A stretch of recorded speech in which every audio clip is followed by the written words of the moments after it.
Oftentimes, we think of home being one centralized location. This can be anything in gaming.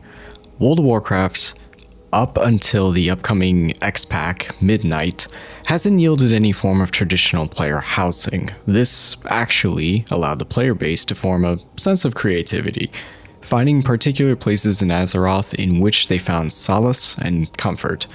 For myself, nothing can beat the Undercity. Hey everyone. Holy City WoW here, creator of the Let's Level series here on the channel. I'd like to have an open discussion on the Undercity and what this place means to me, both as a player and as a person. I'm a Horde loyalist. For anyone here who has followed the channel for a bit knows this, and though I've been broadening my horizons recently with more alliance-based characters, I always go back to what I know. The longing for the call home and smell of fresh macabre and decay. A country boy can always find his way home, and for myself, that's the smell of fresh blood-stained pine trees and following the violet, glowing lampposts. From my fellow Forsaken family, Silverpine represented that first series of challenges, giving us insight into the journey ahead from collecting body parts on Fenrir Isle to the eventual siege of Pyrewood Village and the capture of the legendary Shadowfang Keep. This path is sacred. Gilneas had the instincts of the hunt, but the bite of the kingdom was far too weak. All who tread this forest best turn around, for the shadows are always watching. As those skies get darker and lands enshrouded with the mists of Tirisfal glades, one can really find comfort knowing that home isn't far. I know what you're thinking though. Well, what about the Scarlet Crusade up on the on the little hill in their little cathedral, you say? Well, what of them, indeed?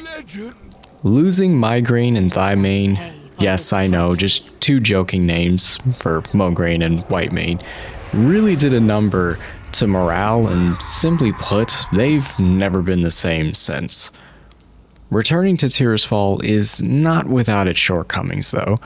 My heart sank when Lordaeron was nearly eviscerated off the face of Azeroth. Brill and the Undercity took a major hit. Luckily, however, our willpower never faltered, and with new leadership, we strive further, determination never fading. This place is absolutely divine, in a more gothic sense. The architecture alone echoes that familiar sound of chains swinging from the ceiling, captured Alliance members subjected to apothecarium experiments, and that soothed, calming, motherly voice of the Nightingale Banshee Queen herself. You really have to be a Horde player to truly get the significance of this sanctuary.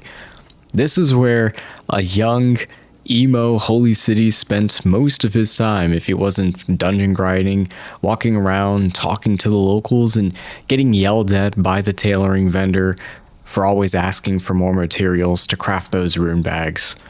The Undercity truly has it all. A very simple layout to understand, that gothic, almost Tim Burton-inspired architecture, and access to any trainer that you can imagine. Reclused from society, it truly was a different place for community gatherings and events. Various role-playing, both safe for work and not so safe. Although, I'll point this out, not as bad as those Night Elf players. Y'all were way too wild back in the day. What? Y'all thought I wasn't gonna travel here as an Alliance player? This is my city. This is my home. Horde or not, this is where I need to be. I suppose another reason why I love this place so much is due to my fondness of anything horror related. Myself and my sister grew up watching my grandfather's collection of very old horror films. I'm talking like on VHS tapes.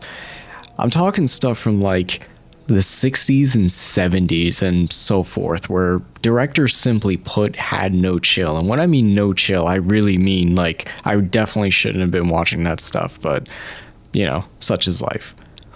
That and being exposed to Resident Evil and Tales from the Crypt really early on in life helped shape my view of anything zombie related. I know when Blood Elves became a thing, the Horde player base shifted to nurture the Pretty Peeps and Silver Moon. And while I'm not going to deny that I wasn't a part of that crowd, I certainly was, the flag I fly will always be that of the Forsaken. I guess that's another reason why I love the Dark Rangers so much. Both Blood Elf and Night Elf Rangers of whom found peace with the people of the Forsaken. I truly resonate with them being the underdog, and I love their backstory. The journey to the Undercity, simply put, isn't just a hill leading to the throne room. It's the first symbolic step.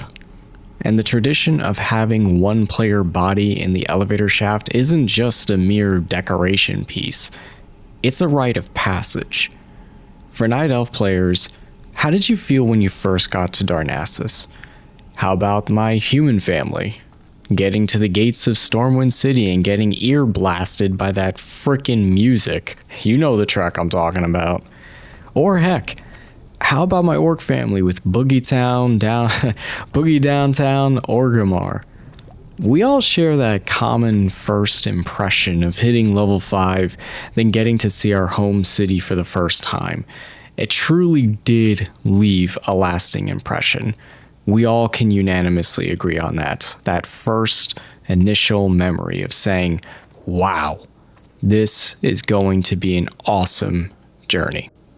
Even through all these years, I'm proud to call the Undercity my home.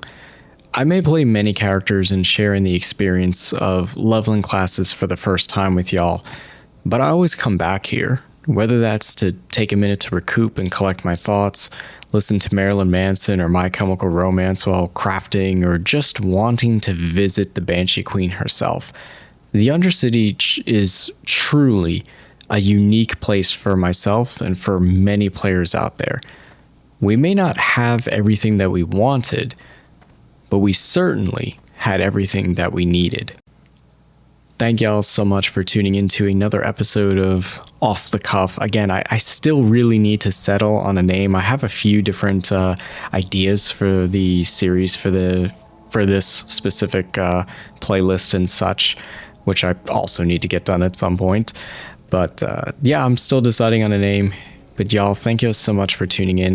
This is kind of just another one of those topics I've always had, and then it's just now finally getting around to it to discuss just little various topics that come to mind. And I'm hopefully, hoping that y'all also resonate with the message and everything. I definitely also had another topic. I've got another few topics I have written down that I'm definitely going to do vids on. One of them one of the next ones upcoming is going to be discussing the Barons and its significance with the Horde players. There's a lot of fun stuff in the Barons, classic Barons. It's just, that's another one that I'm working on.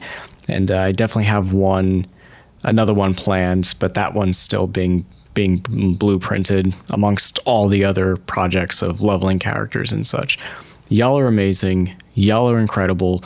If you ever want to see me in game, I'm on the Blood Furnace server, and you can find me on pretty much any character. If you've, I try to jump on all the gals that I've currently leveled, so I could be playing on any of them. But if you ever just want to run some dungeons, go chill in a city or any specific spot that you think it would be cool and just want to talk or, do anything really. I don't know, transmog competitions. That'd be cool. I'm totally down for anything, totally down to come meet y'all. I'll gladly stop, even if I'm in the middle of working on a vid, I will gladly stop what I'm doing to come play with y'all or just do whatever. Like I said, y'all are amazing. Y'all are incredible. Void fam still continue to be amazing. The support for the channel is still riding very high, and it's very much helped me with morale and just confidence and growing a system to the videos and a format that I can be comfortable with for the years to come. Again, shukran family. I'll catch y'all in the next one. Take care.